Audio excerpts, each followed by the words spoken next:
Bonjour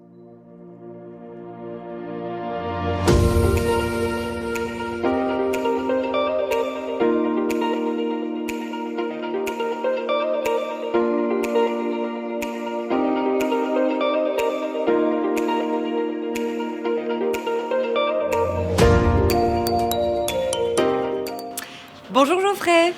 Bonjour Laura. Nous sommes animateurs et chargés de projet à Un Fort Jeune Tournai. Et là tu te dis, mais c'est quoi un Fort Jeune Tournai? Nous sommes un centre d'information jeunesse pour les jeunes de 12 à 26 ans. Il y a 15 centres en Wallonie et nous, on est situé à Tournai. On n'informe pas que les jeunes de Tournai, mais également ceux de la Wallonie-Picarde-Ouest. Aujourd'hui, on est là pour t'expliquer comment rédiger un bon CV. Un CV est un document qui te permet de te mettre en valeur et de faire ta publicité. En une page, le CV résume plusieurs informations sur toi qui pourraient intéresser ton futur employeur. Le CV tient sur une feuille A4, utilise une police standard, pas de style d'écriture qui pourrait être illisible. Fais ressortir certains éléments de ton CV en utilisant du gras, de l'italique, de la couleur, mais attention aux excès.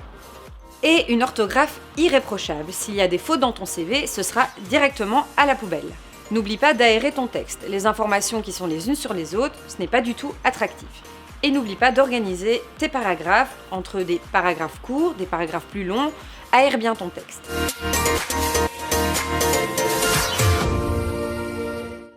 Attention à l'image que tu véhicules sur tes réseaux.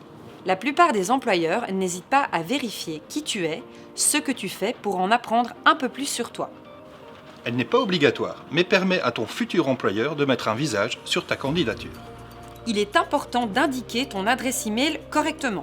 De préférence, choisis une adresse email qui reprend simplement ton nom et ton prénom. Évite des adresses comme petitefleurdeschamps@hotmail.com. Tu dois mettre en avant tes qualités et celles qui sont en rapport avec le job pour lequel tu postules. Ne l'oublie pas, il définira le poste pour lequel tu te présentes. Il est important de spécifier tes années d'études dans l'ordre antichronologique, c'est-à-dire du plus récent au plus ancien.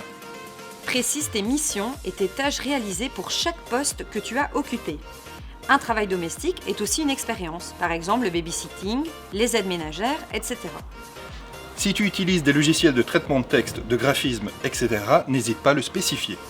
C'est simplement ce que tu aimes faire après l'école. Il est très important de préciser tes disponibilités pour ton futur job, les vacances scolaires, les week-ends et les mercredis après-midi. N'hésite pas à demander à ton professeur ton niveau de langue si tu as encore des cours de langue. Il saura rapidement te donner un avis sur ton niveau. Tu peux également passer un test dans un établissement spécialisé ou en ligne. Tu peux également indiquer tes connaissances de cette façon. Connaissances de base, connaissances avancées, bon niveau, etc. De manière générale, ton CV doit être adapté en fonction de l'endroit où tu postules.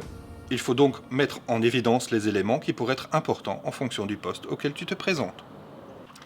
Pour t'aider, voici un petit tableau qui reprend quelques qualités personnelles et compétences en fonction des futures tâches. Bonne chance!